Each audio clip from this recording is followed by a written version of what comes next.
I have a couple things to do at the top, and then I'm happy to open it up to your questions. And again, thank you for your patience today. We wanted Secretary Kerry, obviously, to come out and speak to you all first. So first, I have a readout, of Secretary Kerry's bilateral meeting with the Chinese Foreign Minister today. Secretary Kerry and Chinese Foreign Minister Wang Yi had productive and wide-ranging discussions today. This is Mr. Wang's first official visit to Washington as Foreign Minister, and Secretary Kerry welcomed him and his delegation. The two sides agreed on the need to maintain regular, high-level engagement as we cooperate on pressing global and regional challenges. During the meeting, the Secretary briefed the Foreign Minister on recent developments regarding Syria and urged China to support strong UN Security Council resolution to implement the framework to ensure the complete destruction of Syria's chemical weapons program. The Foreign Minister welcomed the framework agreement reached recently in Geneva. The two also discussed Iran and the importance of addressing international concerns about Iran's nuclear program. The Secretary also raised the deteriorating human rights situation in China. The two sides discussed maritime security issues in East Asia, and the Secretary urged China to avoid incidents that add to tensions, and on the South China Sea in particular, to reach agreement on a binding code of conduct. There was an extended discussion on North Korea at the working lunch. The Secretary detailed several disturbing developments that indicate the DPRK continues to flout its previous commitments to denuclearize. And I want to make another statement at the top. Today we are hosting a group of 15 early career Afghan diplomats. They're sitting in the back rows, I think, who arrived in Washington, D.C. last week for the first phase of a two-part training program sponsored jointly by the United States and China. This is the second consecutive year of the program, which seeks to develop diplomatic, communications, and management skills. While in Washington, the group will learn more about the development of foreign policy in the United States and the management of U.S. relations around the world. They will also visit with Congress, meet with diplomats and scholars from various organizations, and practice their diplomatic skills through simulations developed and run by the University of Maryland. So I just wanted to give a warm welcome to all of our guests today in the briefing room. Thank you so much for being flexible as well with the schedule. With that, I'd like to open it up. I was going to try and ask the Secretary this myself, but Andrea beat me to it. But you'll take me next. Yes. So anyway, these are the first two questions Yes.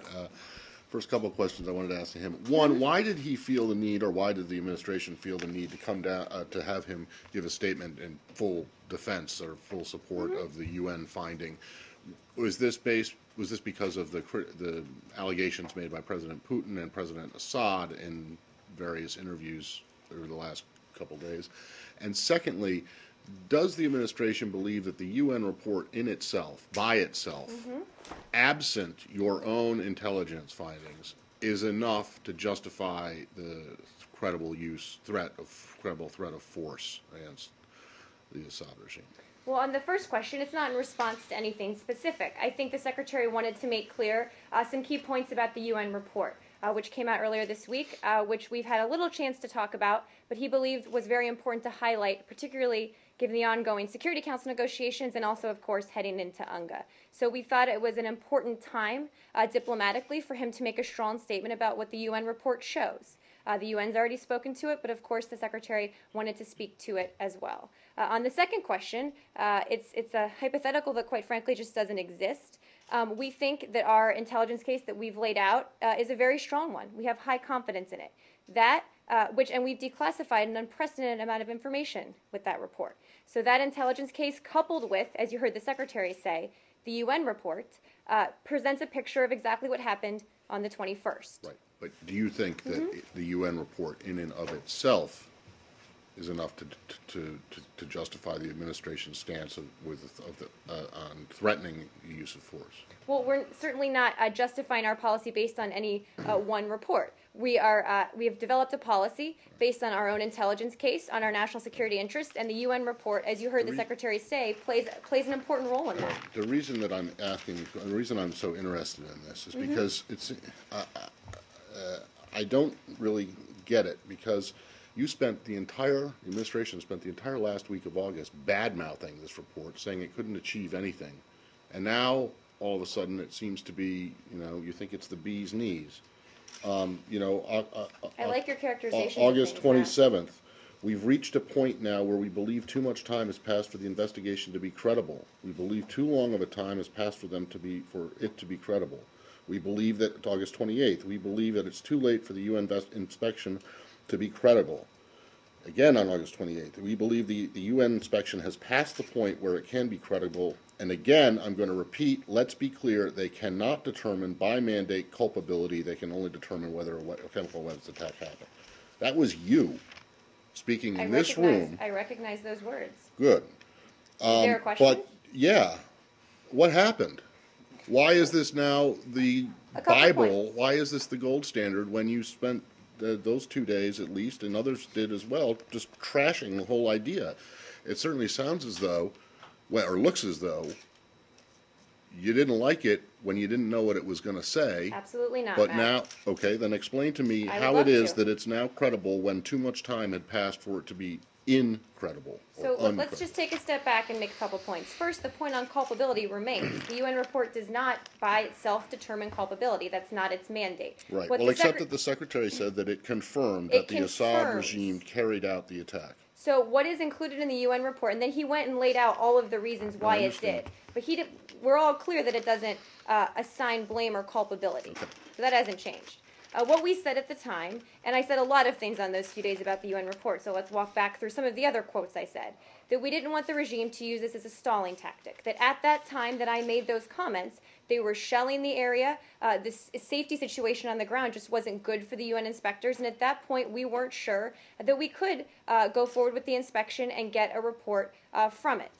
They were able to continue their work, and they came back with a report that we find to be very credible. So obviously we respond to the situation as it exists on the ground that day. The broader point was that we didn't want the regime to use this as a stalling tactic, and every day we went by where they continued to shell and the inspectors couldn't get on the ground, which were some of those days that you mentioned, was a day too long for us, in our opinion. We took a look at the report when it came in, and we believe that it's credible. Those things are in no way inconsistent.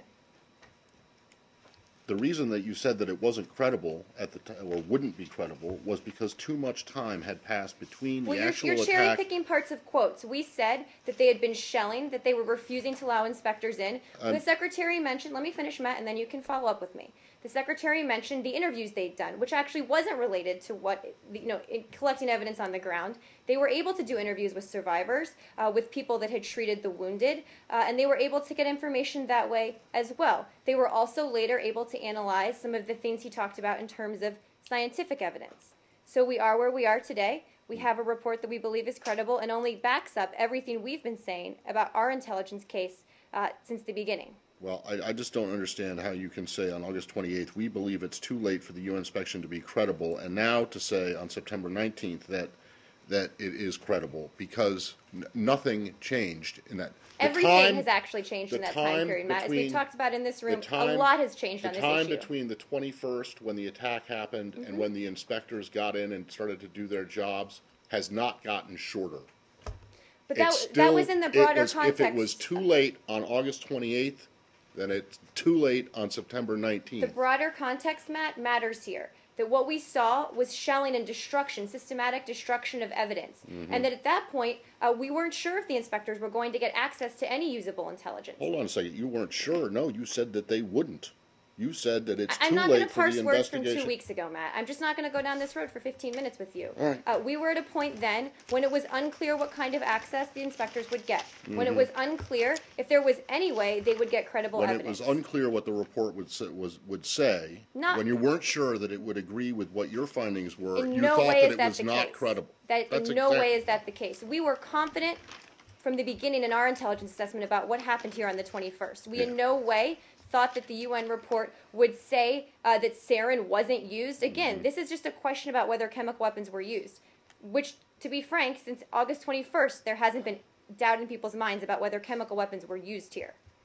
So we never thought that the UN report would miraculously say chemical weapons weren't used here. So that's an assumption that has no basis in fact. Well, then Andrea, at the time you should have not used the word that you shouldn't have said that. I'll take your advice on board, and I'm going to move on to Andrea. Thanks. Matt, are you done? Yeah, on that.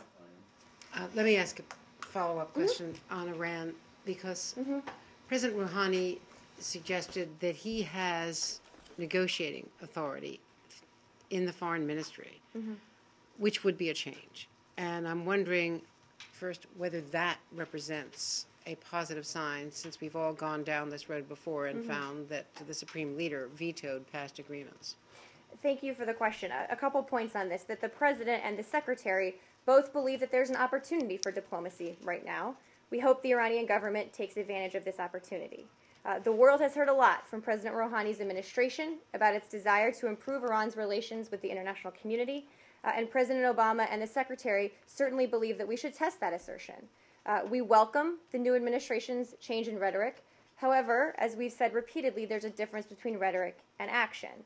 We must see concrete action to back up the rhetoric. As I said, I think yesterday we welcomed the release of 11 political prisoners, which is, again, a concrete action that we did welcome. So we hope that this new Iranian government will engage substantively. Again, what we're looking for is actions, but we do think this is a hopeful sign. How will the President and or the Secretary test this, most importantly at the United Nations when President Rouhani and the President will be in the same room? Well, I defer to the White House to speak to the President's UNGA schedule and actions. I think they've spoken about this significantly. We don't have a set schedule for the Secretary yet. We don't have any more details on how we might test this assertion. But as that's determined in the coming days, I'm happy to have the conversation Aside from further. schedule and meetings, what would you like to see? Well, I don't want to lay out specifics other than what we've already said, that we hope they will engage substantively in order to reach a diplomatic solution that will fully address the international community's, this isn't just the U.S., of course, but the international community's concerns about their nuclear program. So I'm not going to go into specifics to lay out before UNGA, but we've said that we need to see some substantive engagement. And does Secretary Kerry have a personal relationship with the new foreign minister from his years at the UN? I don't know that. Let me check into that. I'm not sure that they do, but I'll take the question and let you know the answer. you. I'm just not aware of one, but I'll check.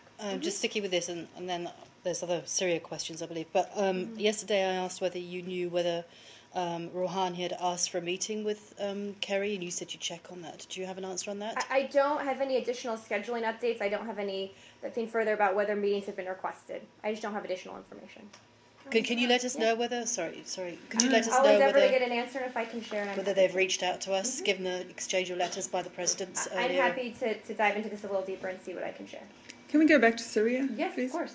Is there any concern, given what the Secretary said today, that there might not, was his statement today at all about a concern of something that he knows that the Security Council may not act next week? No, I wouldn't read it that way at all. Obviously, we're in negotiations right now in New York. The Secretary has been in close contact with Ambassador Power, who's on the ground there doing the work right now. I wouldn't read it that way. We have called on the Security Council to act swiftly. I would point you to the language in the framework agreement that talks about the importance of action at the UN Security Council. The Secretary had good conversations with his Chinese counterparts on this as well today. So we have every expectation that the Council will move quickly. On another issue, what discussions and how far are the discussions on the financing of the eradication of these chemical weapons, and what will the US's share be of that? It's a good question. I think it's a little premature at this point to try and determine who will pay for all of the parts of this very complicated process. What we're focused on right now is the declaration, is determining the size and scope of the program, figuring out all the technical details of how it will be destroyed. Obviously, financing is a big part of that. We just don't have a lot more details at this point. What we're focused on now is actually determining the size of the program. But have you calculated what the total cost of this thing? Not looking at the share of each country, but what is the total It's cost? a good question, and I just don't know the answer. I'm happy to look into that a little more. Clearly, this is going to be a massive undertaking that we'll have to have lots of folks involved in. If I have a specific dollar number, I'll get it for you. Thank you. The President mentioned $1 billion last night in an interview. Was that accurate? I have no idea if that's accurate. I'm happy to check into the number. There were a lot of things he said in that interview that weren't accurate, but I don't know about that number. More clarification on the deadline or timelines which came out of the Geneva. And yesterday I know that you were quite insistent that this wasn't a deadline, but just reading from the framework for the elimination of Syrian chemical weapons, which was issued on September the 14th, 2013. The United States and the Russian Federation expect Syria to submit within a week a comprehensive listing including names, types and quantities of its chemical weapons, agents and so on and so forth. That is expect to submit within a week. That's the wording of the document, Yep. which means that there's a week. So when does the week Well, run out for you? expect to submit. I don't see the word deadline in there. We expect them to submit it within a week. Clearly, we've all said this is an ambitious timeline, but we believe the situation is so serious that action needs to be taken as swiftly as possible. We're aware that something as complicated as destroying this massive stockpile takes time.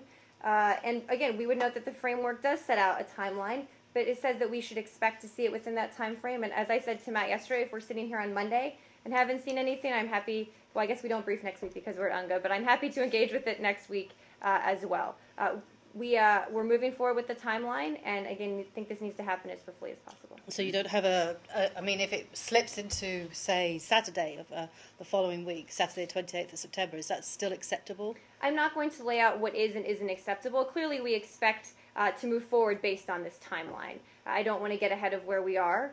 We think that it's an ambitious timeline, but an important one. But again, as I said yesterday, I don't want anyone to be waiting at 12:01 to say, oh, well, this whole thing's fallen apart because we've missed a marker on this schedule. And the So OPC, we'll just keep having the discussion as the things happen, quite frankly, about what it means and what it means going forward. so the OPCW in The Hague has set a meeting to discuss all of this on Sunday. On Sunday, yes. So a special session of the 41-member Executive Council of the OPCW is planned for Sunday, as you mentioned, to consider and adopt a draft decision on the elimination of Syrian chemical weapons, reflecting the principles agreed upon by the U.S. and Russia in the Geneva framework. So you're right, that is set for Sunday. So is it your understanding that you would really like to see this come out of the OPCW before you start getting too fussed about whether the declaration's been made on a Saturday or a Monday or a Tuesday after that Sunday meeting? Well, it's all part of the process at the OPCW. I don't want to, I kind of want to say where things should fall on a calendar, but clearly the Syrians need to submit this as soon as possible.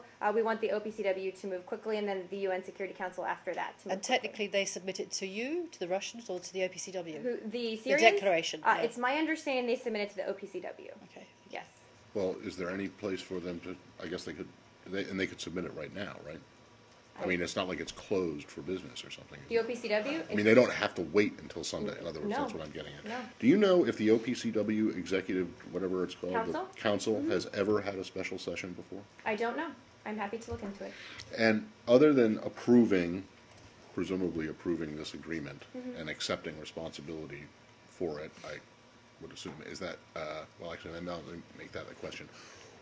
What are you hoping, what do you expect the OPCW to actually vote on and either give the thumbs up to or thumbs down to? Well, I don't want to detail specifically what the decision will look like, but it basically will outline the framework that we agreed to in Geneva. It sets forward a very a brisk timeline to move forward and sort of the process by which that will happen. I don't know more details about what that decision that they're voting on will actually look like. Do you expect them to take ownership of this? Well, not ownership. Take responsibility for enforcing it for enforcing the U.S.-Russia agreement, or is it broader? Do they need additional outside people to help them? I mean, I'm just trying to figure out where it is, whose responsibility it is going to be to make sure that this is complied with. That this is complied with. Exactly. Is it the OPCW itself, or is it the OPCW plus? Well, obviously, we've talked about the importance of a UN Security Council resolution, and the Secretary just mentioned it, to also to work in tandem with the OPCW to put another level of enforcement on top of that. I quite frankly don't know what enforcement mechanisms the Right. OPCW has. I'm happy to, again, I'm happy to take that and get back to you. But clearly we think that it should work in tandem with the Security Council resolution to put in place the strongest possible enforcement mechanism. And you see this, I guess, because of what your comment just now, as a double layer of enforcement, while I'm sure you would recognize the Russians see this as a double trigger rather than a double layer, because there are two. I don't want to begin to Well, guess am how I the Russians correct see in that anything. there are two, that if there is noncompliance, that it gets referred to the OPCW, which can't take any action on its own, but will refer it to the Security Council, so that there has to, if it finds that there is something wrong. It's a really good question. I really just don't know. I'm not being cagey here. I don't know how that process would work if Syria is determined to be in noncompliance. I'm happy to get a little more details about this, and we can talk about it a little more tomorrow. Presumably, though, that would be part of this agreement, right? The roadmap for what happens if there is a Presumably, incident? but again, I don't have details on what it will look like. Anything else on Syria? I wondered if you had any reaction to the news about about Al Qaeda having seized a village near the border with Turkey called Azaz after fierce fighting with opposition rebels. So we have certainly seen these reports. We're following the situation in Azaz closely and are concerned by the increase of violence between the ISIS, the Islamic State of Syria, and the Free Syrian Army. We're also concerned by the increase in extremist attacks and kidnappings against civilians and FSA in northern Syria in the same area. We've, of course, long expressed our deep concerns about this extremism. That's why we work with the Supreme Military Council, the umbrella organization for the armed opposition. We'll keep monitoring the situation closely. Switch subjects. Is there any update on President Bashir and his visa? Don't believe so. I said we asked for a lot of information yesterday. I He never came back to us. I took a lot of questions. I have a little more information in my book on this today. Everyone will be happy to know. I don't have any update for you. There are a variety of considerations in play with respect to President Bashir's visa request, including the outstanding warrant for his arrest. So it is part of the review. We're not going to sort through these considerations publicly. We're going to continue to do so privately and deliberately. I don't have anything further for you on his specific visa request today. Well, wait, but you say that including the indictment. The outstanding warrant is one of the variety of considerations in play. So it is a consideration. It is a consideration. I just said that. Okay, but the next sentence doesn't make any sense because you. I'm not going to sort through all of these considerations publicly or talk about how we're considering Well, you just it. did one, and that was the question. I said we were taking All right. one thing into consideration. Can you, yes. quite apart from this case, were you able to find out what your obligations are with the headquarters agreement and whether a visiting head of state that you grant a visa to, whether you can turn around and arrest that person even though they enjoy immunity? So, as I said yesterday, we do have obligations as host nation for the UN. Let me see what else I have. What was your second question, Matt? I'm sorry. Well, I want to know if it's legal for you to issue a visa to a foreign head of state, and then because once he or she arrives in the country, he does have immunity, sovereign immunity, if not diplomatic immunity. If it's legal, if the administration believes it is in fact possible to then arrest that person who you have essentially invited to come to your country. Well, we've clearly strongly supported the ICC's efforts to hold accountable those responsible for the kind of war crimes he's been accused of. Wait. My question is not, I'm going to get to that because yesterday the ICC asked the United States to grant him the visa and then arrest him. But I want to know if it is legal for the government, if the administration believes it would be legal for whether it's Bashir or, Mr. X from I don't know where. Right. Anyone, any foreign head of state who's here who you grant a visa to for the UN, if you can then, if it's legal for you to. So this is what I know, and I don't know if it's exactly an answer to your question. There are a lot of legal questions here. This is what I know, that generally speaking, because the United States is not a party to the Rome Statute of the ICC, the obligations that apply to member states do not necessarily apply to us. Again, that's generally speaking. I don't have any more details for you about what, I guess as to whether or not we could do what you just asked about. I don't have a legal opinion on that. Okay, well, could you find out if there is one? I'm interested to know whether there is some kind of If ability. we have a legal obligation or No, ability. the ability Okay. to arrest someone who has immunity on this country. And now, in terms of the ICC and the fact that you're not a party to it, you did in fact vote in the Security Council in favor of setting up, of referring this to the ICC. And I said we strongly support the ICC's efforts to hold accountable those responsible for war crimes, including, of course, in Darfur. Okay, but you can't say, one, whether you're willing to give him a visa so he could in fact be arrested, I'm or not speaking two, at all more specifically on his case. if you could even do it legally because of your headquarters agreement. Well, on the first question, I'm not going to speak any more about his case specifically. Okay, well, could on the you second take the question, second? I'll take it. I don't know the answer. All right, and then just my last one on this. The ICC, let me start again. The last update to the list of Article 98 agreements that the U.S. has signed was that I could find was updated in 2011. It had 102. There were 102 countries that had signed it. Sudan is not one of them, but I'm wondering if in the intervening time between when this list was compiled in, I think, January, end of January 2011, and now, because it is more than 3 years, if you may have, and I don't know, signed an Article 98 agreement with Sudan, and whether or not, if you have, it is a reciprocal agreement or a non-reciprocal agreement. I don't know the answer to that question. I'm happy Okay, to take it. that would, Yep. thank you. Anything else on Bashir? Before we move on? Going back to Iran and your reaction to his interview with Rouhani's interview on NBC last night, is there any disagreement within the P5+1 on how best to proceed? What part of what I we're guess talking with to the the last P5+1 on? right, maybe the agreement in Almaty with removing the 20% grade uranium and having Iran. Well, I think one thing we've repeatedly said is that the P5+1 remains united on this issue.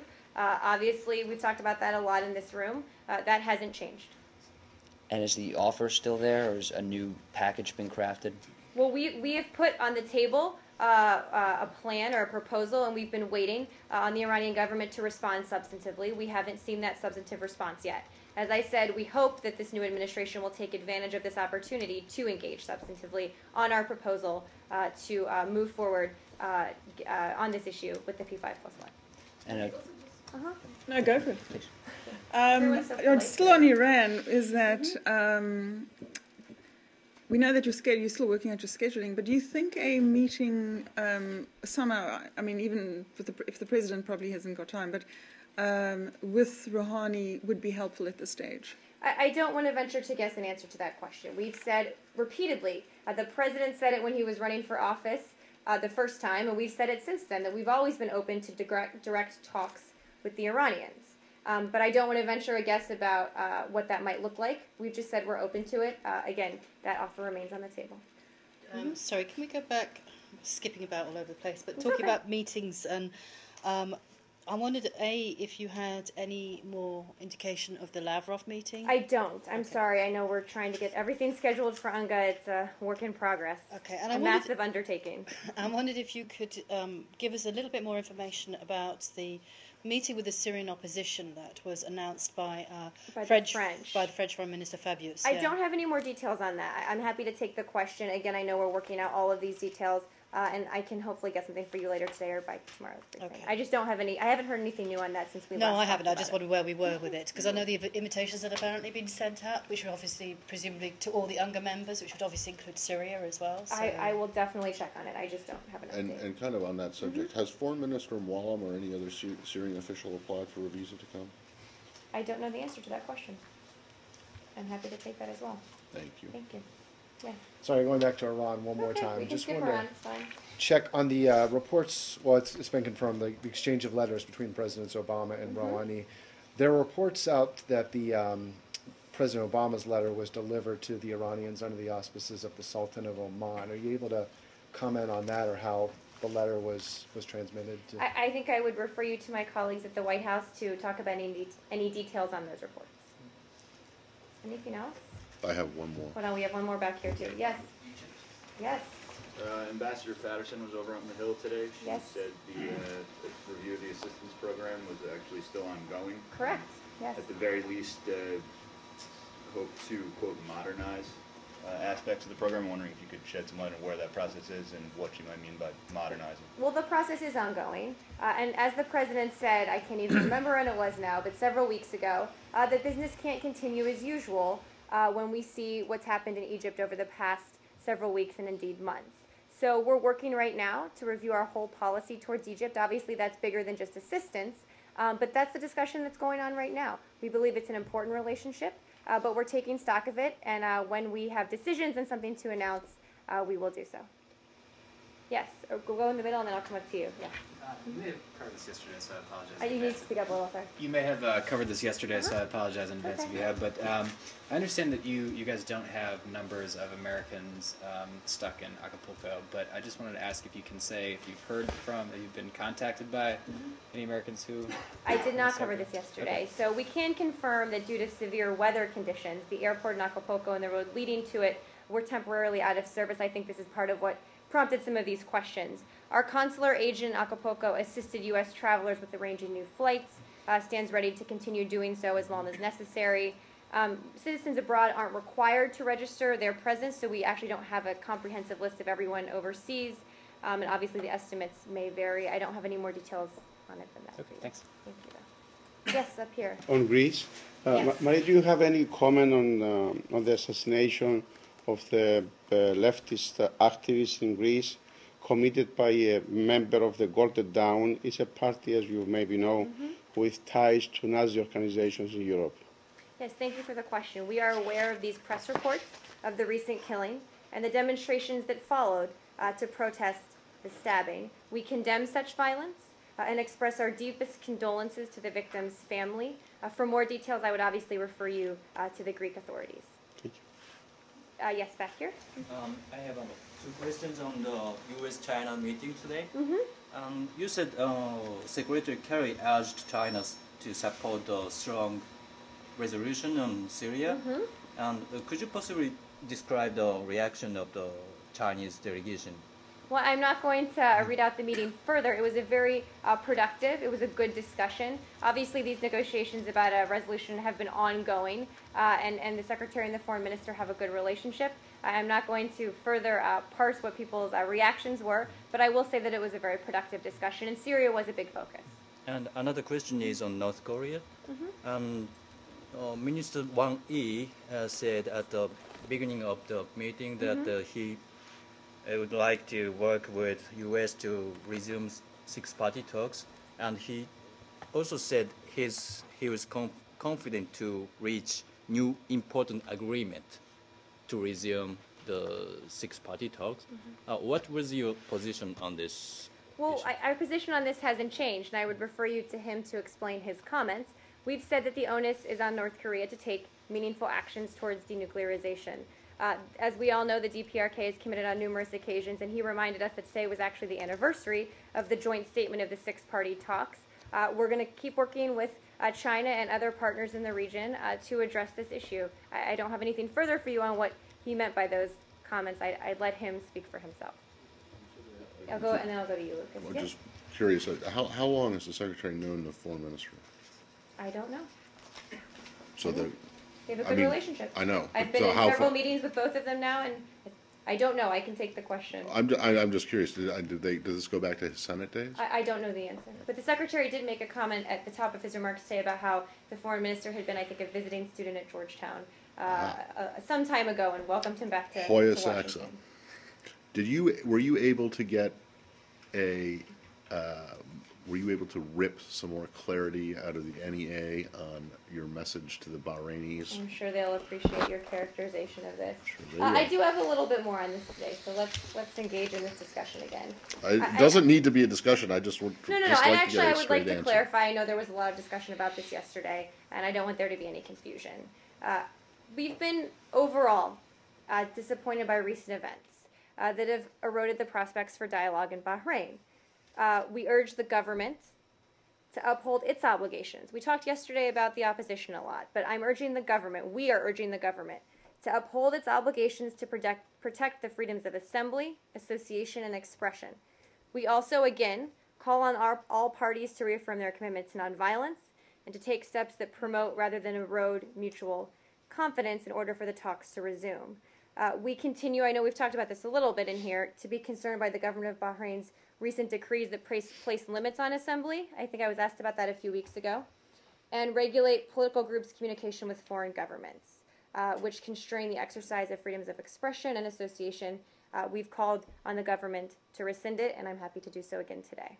So just putting in a little more context about the national dialogue writ large. Right. Was that so hard? I'm glad you I liked mean, my you could have answer. said that yesterday, and it would have saved all of that trouble. But what about specifically about?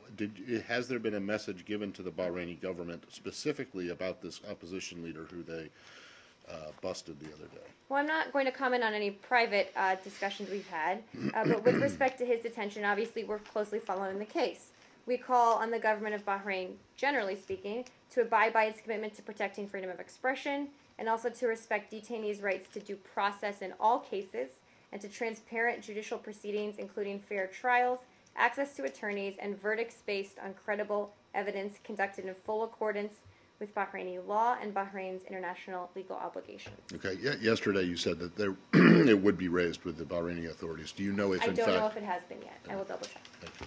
Lucas? Is there any concern that Iran is meddling in Bahraini affairs? I've certainly seen some of those allegations and reports. I don't have any assessment for you of that. I'm happy to look into it, and if there's anything to share, we can talk about it further. Thank you, Marie. My original question was over to Libya. You know, Admiral Mullen and Ambassador Pickering were in front of the Oversight Committee today on Capitol Hill, and there was still a lot of outrage about, you know, this issue of accountability. And while some people have changed jobs, the payroll continues. And my colleague James Rosen had asked you about how to address the American people, and you know, how do you tell the public, people at home, you know, that nobody's been held accountable to those accusations? Well, I'll address that in a second. Let me make a quick point about today's hearing. For many months, the House Oversight Committee has been criticizing the work of the Accountability Review Board. So we are pleased that Ambassador Pickering and Admiral Mullen had the opportunity today to directly answer the committee's questions regarding the Accountability Review Board's procedures, findings, and recommendations for the first time in public. The ARB report was prepared by people of unquestioned integrity and dedication. The process has been transparent and open. The findings were hard-hitting, and most importantly, its recommendations are being implemented right now. I think I would reiterate what I said a few weeks ago.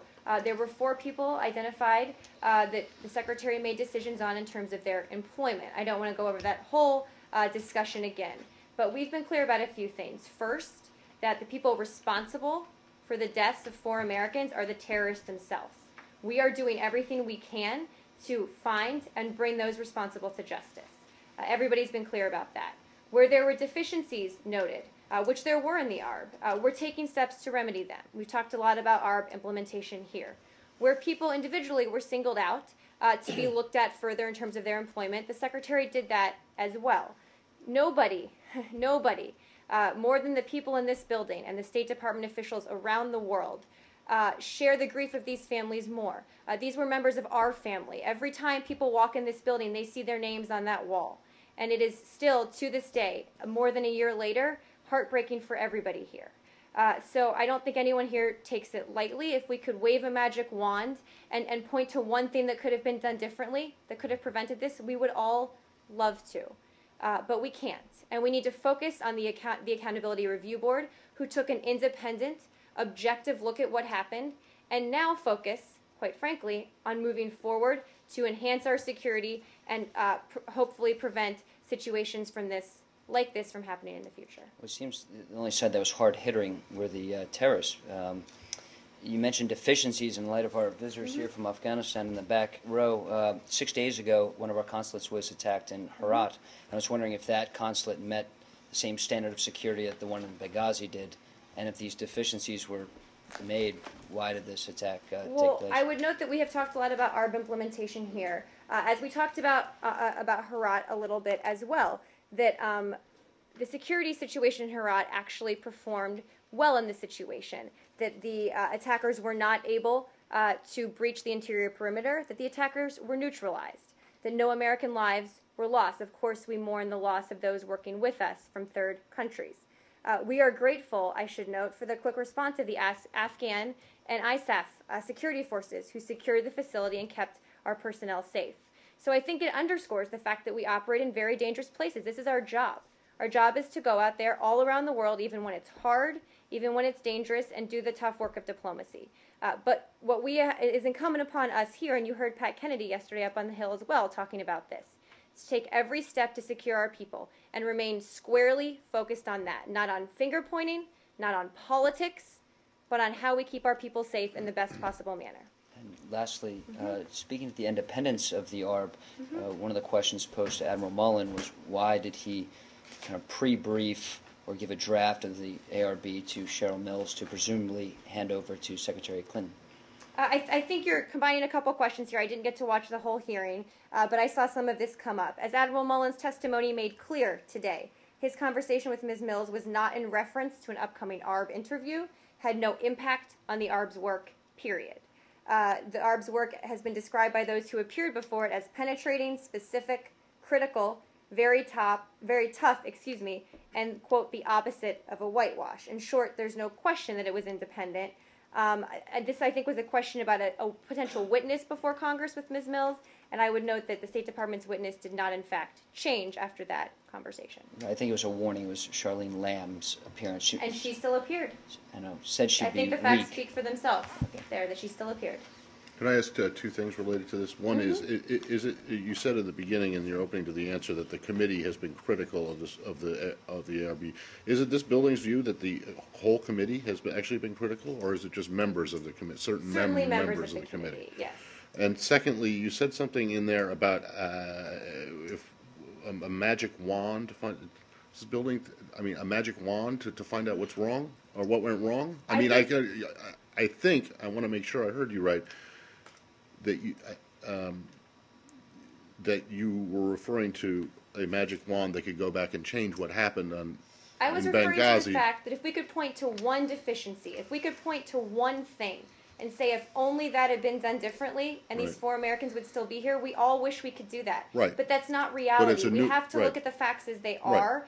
And when we talk about accountability, we focused a lot on the 4, but we have to take each fact individually and make determinations going forward, I understand, based on those facts. But I'm not sure that anyone has posited that there might have been only one thing that could have been changed that would have made the situation Quite frankly, Matt, better. there have been a lot of accusations out there about individual parts of Benghazi and what happened that night and in the days leading up to it that could have changed things on the ground. What I was conveying, and what we've repeatedly asked people to do, is look at the overall situation, look at the unclassified ARB report, and not focus in on any one thing, because quite frankly, no one thing was determinative here. All right. And that any tough, real, independent look at what happened, which is important to determining how to prevent it in the future, takes all of this into account over the totality of what happened. How about shooting back? The initial terrorists that breached the compound, they were not met with fire. I don't have additional details about what happened that day. This has been discussed at length, and it's important, so it should be, but I just don't have additional details, Lucas, about that. Thank you, everyone, and thank you again for the flexibility today in our schedule.